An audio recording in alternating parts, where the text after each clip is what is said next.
Olá, pessoal! Vamos mergulhar fundo nas engrenagens da nova lei antifacção, a Lei 15.358 de 2026. Hoje, a gente vai deixar os crimes um pouco de lado. O nosso foco é no como. Sabe, nos artigos 5º ao 8º, que basicamente reescrevem as regras do jogo da investigação criminal aqui no Brasil. É uma análise que vai direto na estrutura da persecução penal. Pois é, sejam bem-vindos de volta. Esse é o nosso segundo encontro para destrinchar a Lei 15.358. No primeiro, a gente dissecou os tipos penais, certo?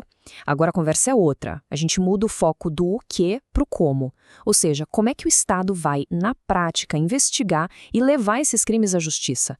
É aqui, minha gente, que o debate esquenta, onde estão as transformações mais profundas e, com certeza, mais controversas. Para a gente organizar o raciocínio, separei nossa análise em 4 grandes temas. Primeiro, vamos dar uma olhada no novo ritmo das investigações, falando dos prazos superdilatados. Depois, a gente entra no que talvez seja a mudança mais sísmico de todas, o novo e inédito poder do delegado de polícia. Em seguida, vamos entender como as forças-tarefa agora ganham um status oficial. E por último, a gente explora o verdadeiro arsenal de provas que a lei coloca à disposição. Tudo pronto? Então vamos começar. Ok, vamos direto ao que interessa. O artigo 5º, ele muda completamente a noção de tempo da investigação. Sabe aquela ideia clássica que a gente estuda, de que o inquérito policial é um procedimento célere, temporário? Pois bem, a nova lei estica essa corda de um jeito impressionante, criando um verdadeiro microsistema processual só para os crimes que ela define. Olhem só esse comparativo, é gritante. De um lado, o nosso conhecido Código de Processo Penal, com os prazos super curtos do artigo 10. Do outro, a nova lei. Os prazos são multiplicados de uma forma que altera toda a dinâmica da investigação. Com o réu preso, a gente salta de 10 dias para até 180 dias. E com o réu solto, de 30 dias para até 540 dias. É uma mudança brutal, claramente pensada para dar fôlego a investigações mais complexas, aquelas que são verdadeiros quebra-cabeças. E aqui, pessoal, temos uma virada de chave fundamental. Tradicionalmente, no nosso direito, o excesso de prazo com o réu preso é motivo para relaxamento da prisão. É uma garantia. Mas o que a lei faz aqui? Ela cria uma espécie de blindagem para a investigação. Ela diz que o estouro do prazo, por si só, não solta ninguém. O juiz agora precisa analisar o caso concreto, a complexidade dos fatos, antes de decidir. É uma tentativa clara de evitar que a complexidade do crime acabe se tornando um passe livre. Se a questão do tempo já é polêmica, preparem-se, porque o que vem agora mexe com a própria estrutura de poder da investigação criminal no Brasil. Vamos falar de uma inovação que dá um poder sem precedentes ao delegado de polícia. Vamos imaginar a cena, ok? O delegado pede uma medida cautelar importante, tipo uma quebra de sigilo. O Ministério Público opina e o juiz indefere, nega o pedido. Aí o promotor, titular da ação penal, se conforma com a decisão do juiz e não recorre. Pelo sistema atual, fim da linha, certo? Errado? Não mais. A nova lei cria uma espécie de recurso do investigador. O delegado, em 48 horas, pode ir direto à instância de revisão do próprio MP e dizer: olha, com todo respeito à opinião do colega, discordo. A investigação precisa disso para avançar. É uma reviravolta e tanto, né? E é importante frisar, isso não é um ajuste fino, é uma ruptura. Essa nova legitimidade do delegado para provocar a instância revisional do Ministério Público simplesmente não existia em lugar nenhum do nosso ordenamento.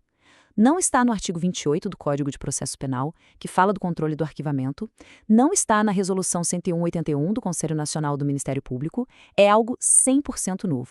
Para a gente entender o tamanho da discussão que isso vai gerar, precisamos lembrar de um conceito-chave: dominus litis, o dono da lide. A Constituição Federal diz que o Ministério Público é o titular da ação penal. É ele quem decide se o processo começa ou não. Ao dar esse poder de apelação ao delegado, a lei cria uma tensão gigantesca com esse princípio. Questiona-se se isso não afeta a autonomia do promotor. Essa discussão, com certeza, vai longe nos tribunais. Agora, saindo um pouco dessa discussão de poderes e entrando no mundo da colaboração, o artigo 6º, ele não inventa a roda. Forças-tarefas já são uma realidade há muito tempo. O que a lei faz, e isso é muito importante, é dar um esqueleto jurídico para elas. Ela cria um regramento para que essa colaboração entre polícias, Ministério Público, Receita Federal e outros órgãos funcione de forma mais organizada e segura. Então, em resumo, a lei define a força-tarefa como essa atuação conjunta, amarrada por um termo de cooperação formal. Isso é crucial para dar segurança jurídica ao compartilhamento de dados sigilosos e à execução de operações complexas, evitando que a colaboração, que é essencial, acabe gerando nulidades lá na frente por falta de previsão legal. E aqui, de novo, a gente vê o legislador priorizando a eficiência. Esse parágrafo funciona como uma pólice de seguro para a investigação. A mensagem é muito clara. Não vamos deixar que um detalhe burocrático, um erro na formalização da força-tarefa, jogue no lixo meses de trabalho investigativo. O foco é na prova obtida, é um prestígio ao resultado em detrimento do formalismo. Então, essa atuação integrada é um pacote completo.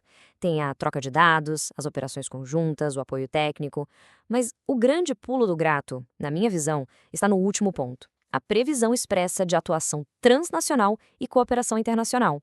A lei reconhece uma realidade: o crime hoje é globalizado, e a investigação precisa acompanhar esse ritmo, com mecanismos ágeis para atuar além das nossas fronteiras. Chegamos ao nosso último ponto. O artigo 8º é como se fosse a caixa de ferramentas do investigador. Em vez de criar um monte de instrumentos novos, o legislador foi muito pragmático. Ele simplesmente pegou o emprestado que já existe de melhor e mais potente em outras leis especiais.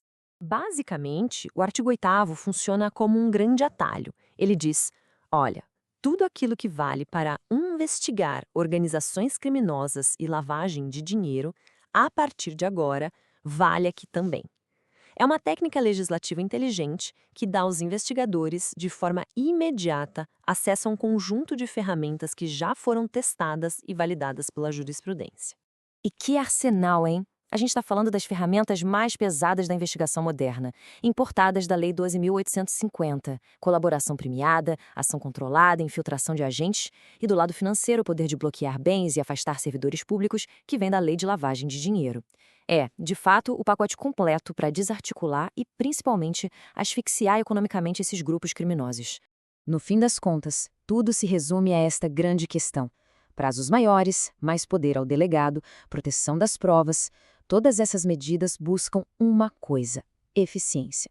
Mas a que custo? A grande pergunta que fica, e que vai nortear os debates jurídicos nos próximos anos, é: essa busca incessante por eficiência não acaba atropelando direitos e garantias fundamentais? Onde está o ponto de equilíbrio? Esse debate está só começando, e a gente vai estar aqui para acompanhar cada capítulo. Quer continuar por dentro dessas discussões a fundo? Então, não se esqueça de se inscrever aqui no canal e de deixar o seu like, porque isso ajuda muito o nosso trabalho. E claro, o que você achou dessas mudanças? Deixe sua opinião aqui nos comentários. A gente se vê na próxima.